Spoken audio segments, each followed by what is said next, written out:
આઝાદ media લાઈવમાં આપનું સ્વાગત છે। ગુજરાતમાં જાણે કોઈ પણ ક્ષેત્ર હોય, ન્યાય માટે આંદોલન સિવાય કોઈ રસ્તો નથી કે કોઈ વિકલ્પ નથી, તો આ જ છે ગુજરાતની સંવેદનશીલ સરકાર, વિકાસ, રોજગારી અને ન્યાયના બણગા ફૂંકતી સરકાર। સરકારી કર્મચારી, બેરોજગાર યુવાનો, વિદ્યાર્થીઓ, વિકલાંગો, ડોક્ટરો, મહિલા પોલીસ કર્મચારી, પોલીસ જવાનો, શિક્ષકો, વેપારી વર્ગ, પૂર્વ સૈનિકો અને છેલ્લા ઘણા સમયથી આપણે જેને જગતનો તાજ કહીએ છીએ એવા ખેડૂતો, કિસાન પોતાની વ્યાજબી માગણીઓ લઈને અવારનવાર સરકાર પાસે રજૂઆતો કરવા છતાં એમની માગણી સ્વીકારાતી નથી। ત્યારે જગતના તાતે ના છૂટકે આંદોલનનો માર્ગ અપનાવવો પડે છે। આજ ભાજપ સરકાર જ્યારે વિરોધ પક્ષમાં હતી ત્યારે લઘુત્તમ મૂલ્યની ગેરંટી ખેડૂતોને આપવામાં આવી હતી।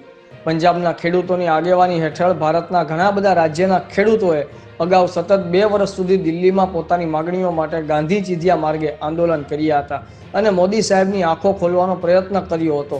ઠંડી, ગરમી, વરસાદ, કોઈપણ ઋતુ, કોઈપણ પરિસ્થિતિ જોયા વગર અનેક તકલીફો સામે ઝઝૂમી આંદોલન કર્યું હતું। આ આંદોલનની અંદર ઘણા બધા ખેડૂતોએ પોતાનો જીવ પણ ગુમાવ્યો હતો અને જગતનો તાત વિચલિત થયા વગર પોતાનું આંદોલન શરૂ રાખ્યું હતું। સરકાર ઉપર દબાણ લાવવા માટે તેમને અનેક પ્રયત્નો કર્યા। સરકાર તે વખતે આંદોલન સમેટવા માટે જાહેરાતો કરી હતી।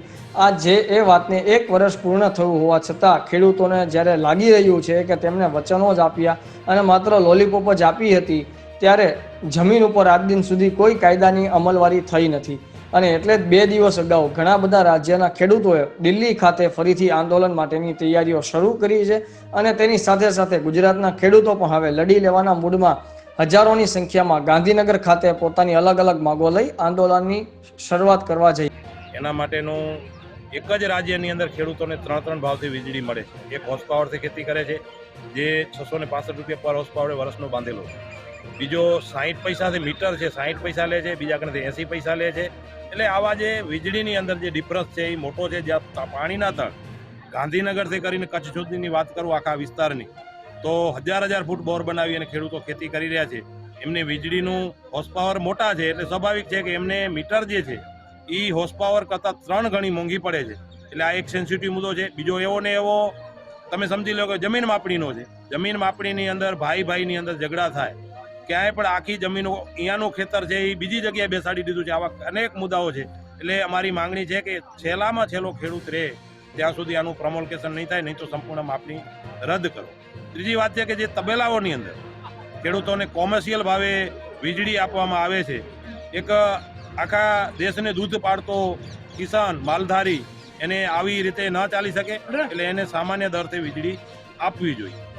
એવા અનેક નાના મોટા જે અનેક પ્રશ્નો છે એ પ્રશ્નો લઈને લગભગ 13 માંગણીઓ લઈને આજે અમે અહીંયા બેઠા છીએ। કેટલા દિવસ અમે આજે જ અહીંયાથી શ્રી ગણેશ કર્યા છે અને અચોક્કસ મુદતનો કાર્યક્રમ છે। જ્યાં સુધી અમારી વાત, અમારા મુદ્દા નહીં પતે ત્યાં સુધી અમે બેસવાના છીએ અને કાલે અમારો કદાચ વિધાનસભા સુધી જવાની પણ હવે અમારી સંપૂર્ણ તૈયારી છે। પરમ દિવસ 27મી તારીખે આ દેશના વડાપ્રધાન આવે છે અને આ રેલી લઈને વડાપ્રધાનને પણ રજૂઆત કરવા માટે જવા માટેની પણ હવે અમારી તૈયારી છે। જે કાંઈ પરિસ્થિતિ નિર્માણ થાય એ પણ હવે આ ખેડૂતોની જે પીડા છે, આ સરકાર સતત છે ને એક માર્કેટિંગ કરી રહી છે। સતત જેટલા ઇસ્યુ છે, ઇસ્યુની ખાલી ત્યાંથી જાહેરાતો થાય છે, ખરેખર જમીન સ્તર ઉપર કાંઈ હોતું જ નથી ને ભ્રષ્ટાચાર ફૂલ્યો ફાલ્યો છે, અધિકારીઓ કાબૂમાં નથી। આવી અનેક પીડાઓ છે। ખેડૂતો એમના મહેસૂલના પ્રશ્ન લઈને જાય ત્યારે ફૂટબોલના ગોળે ઉછાળવામાં આવે, ત્યાંથી ઉટેબલથી ઉટેબલ, એક પણ પૈસા વગરનું કામ થતું નથી। આવી આખો છે ને અર્થવ્યવસ્થા હું તો એમ કહું છું ખોરવાઈ ગઈ છે। આવી પરિસ્થિતિ છે એટલે હવે અનેક માંગણીઓ લઈને અમે અત્યારે આવ્યા છીએ અને અમારો નિર્ધાર સાથે આવ્યા છે કે જ્યાં સુધી માંગણીઓ પૂરી નહીં થાય ત્યાં સુધી અમે ઘરે જવાના નથી। આજે તો હજી મર્યાદામાં જ સંખ્યા બોલાવી છે। અમુક તાલુકાઓને અમુક જિલ્લાઓને જ બોલાયા છે। આગામી દિવસોમાં સંખ્યા વધારીને પણ સંખ્યાની વધારવાની જરૂર પડશે, આવશ્યકતા જણાશે। બ્યુરો ચીફ સુરેશભાઈ ડાભી, આઝાદ મીડિયા લાઈવ, ગાંધીનગર।